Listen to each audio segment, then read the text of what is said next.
आज एक महान शक्ति उपासक से जुड़ी अनुभूति आपको सुनाते हैं, जिन्होंने अपने संपूर्ण जीवन में इस पक्ष को हमेशा ही गुप्त रखा, क्योंकि इस पक्ष को समझने वाले बिरले ही होते हैं जो इस पक्ष को समझकर अपने जीवन में उतार कर उस परम तत्व की अनुभूति कर सकें।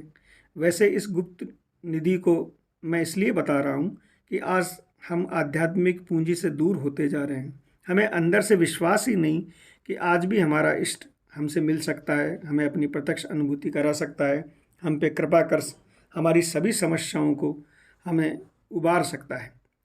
नवरात्रि माँ की कृपा प्राप्त करने के लिए सबसे उत्तम समय होता है, और यदि इसमें पूर्ण निष्ठा व पूर्ण आत्मसमर्पण से माँ की आराधना की जाए तो मात्र 9 दिन में प्रत्यक्ष दर्शन हो सकते हैं।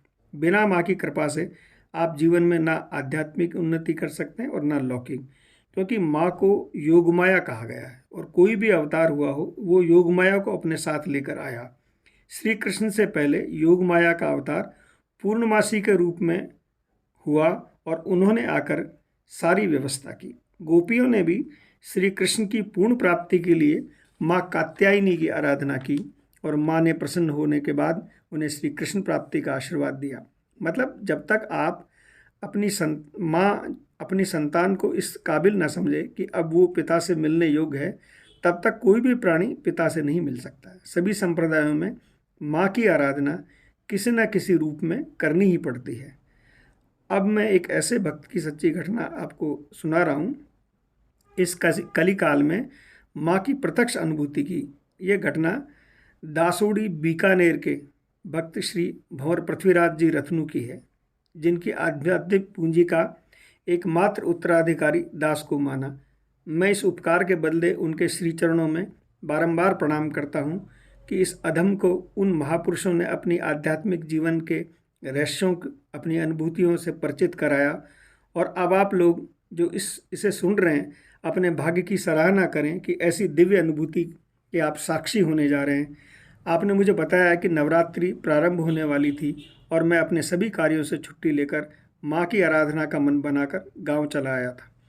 मैंने पूर्ण रूप से नवरात्रि की तैयारी कर ली। वह जिस दिन नवरात्रि प्रारंभ होनी थी उस दिन मैं दासोड़ी में करणी माता का एक बहुत ही प्राचीन व प्रतिष्ठित मंदिर है, जिसके बारे में कहा जाता है कि माँ करणी वहाँ एक रात्रि आकर उन्होंने विश्राम किया था अपनी गायों को साथ में, और वह सुबह एक खेजड़ी की लकड़ी गाड़ कर दही को बिलोया था। कालांतर में वह खेजड़ी का वृक्ष बन गया और वह उसमें दही के छींटे आज भी दिखाई देते हैं। उस मंदिर में पूज्य श्री अपनी आराधना के लिए पहुंच गए। संकल्प लिया कि 9 दिन तक मैं पूर्ण रूप से निराहार रहकर ही साधना करूंगा, केवल चाय ही पीऊँगा। ऐसा महापुरुष लोग इसलिए करते हैं कि जब तक आप रसना व जननेंद्री का संयम नहीं करते, तब तक आप अपनी चरम की उपलब्धि कभी भी प्राप्त नहीं कर सकते। मंदिर में साधना इसलिए श्रेष्ठ मानी जाती है कि वहाँ लोग अपनी आस्था लेकर जाते हैं, तो वहाँ का वायुमंडल बहुत ही ऊर्जावान होता है। अतः मंदिर में पहुंचकर माँ का नाम जब प्रारंभ कर दिया। निद्रा बहुत ही कम आती थी, क्योंकि बिना खाए पिए नींद की अधिकता रहती भी नहीं है। अतः निरंतर साधना चल रही थी। मन बहुत ही अधिक प्रसन्न था। रात्रि का वो नीरव शांत वातावरण मन को माँ की कृपा से अभिभूत कर देता था, और गर्भगृह के बाहर ही बैठकर मैं मंत्र जाप किया करता था। 7 रात्रि निर्विघ्न रूप से निकल गई, कोई अनुभूति नहीं हुई। परंतु आज 8वीं रात्रि थी। 8वीं रात्रि को माँ का मैं मंत्र जाप कर रहा था कि रात्रि को लगभग 2 बजे मुझे महसूस हुआ कि जैसे मंदिर कांप रहा हो। एक भीषण आवाज़ के साथ मेरा हृदय अचानक कंपित हो गया। ध्यान भंग हुआ तो मैंने माँ की मूर्ति की तरफ देखा, पर वह आवाज़ उस तरफ से नहीं आ रही थी।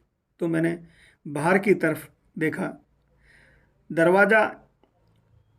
दरवाजे की तरफ जब मैंने देखा तो दरवाज़ा श्री मूर्ति का दर्शन मेन गेट से घुसते ही होता है। निज मंदिर थोड़ा ऊंचाई पर है, उस पर 3-4 सीढ़ियाँ चढ़कर मंदिर का प्रवेश है। तो गेट पर एक विविध मानव, जिसकी भयानक आंखें जैसे अंगारे निकल रहे हो, मंदिर की तरफ आ रहा था और वह पूर्ण नग्न था। मैं एक बार थोड़ा सा डरा, पर फिर माँ का स्मरण कर निश्चिंत हो गया कि माँ मेरा कुछ भी नहीं बिगड़ने देगी। वह भयावह मानव आगे बढ़ता हुआ आ रहा था। फिर वो निज मंदिर की सीढ़ियों के पास आया, और जैसे ही वो निज मंदिर की सीढ़ियों के पास आया तो उसने मंदिर की माँ की मूर्ति की तरफ अपनी पीठ कर ली, और पीठ करके वो उल्टे पैर मंदिर की सीढ़ियाँ चढ़ने लगा। अचानक एक अति कोमल हाथ प्रकट हुआ, और उस हाथ ने उसकी पीठ पर इतनी जोर से थप्पड़ मारा कि उसकी भयंकर चीख निकल पड़ी, और वह जो मानव था वो अदृश्य हो गया। मेरा मन माँ की कृपा से आनंदित हो गया, मन उत्साह से भर गया, तथा आज मैंने माँ की प्रत्यक्ष अनुभूति कर अपने आप को धन्य मानने लगा। इसके बाद मेरे जीवन में जितनी भी सब कठिनाइयाँ थी उनसे मैं पार हो गया। आज भी मैं जब उस घटना को याद करता हूँ तो मेरा रोम रोम रोमांचित हो जाता है। यह अनुभूति मैंने आपको इसलिए सुनाई कि इसे सुनकर यदि कोई एक भी साधक का जीवन परिवर्तित हो जाता है तो यह मेरा वीडियो बनाना सार्थक हो जाएगा। ये जय माँ करनी, जय माँ दुर्गा। यदि ये सच्ची घटना आपको अच्छी लगी तो मेरा चैनल सब्सक्राइब करें, लाइक करें, शेयर करें। जय जय श्री राधे, निताई गौर, हरि बोल।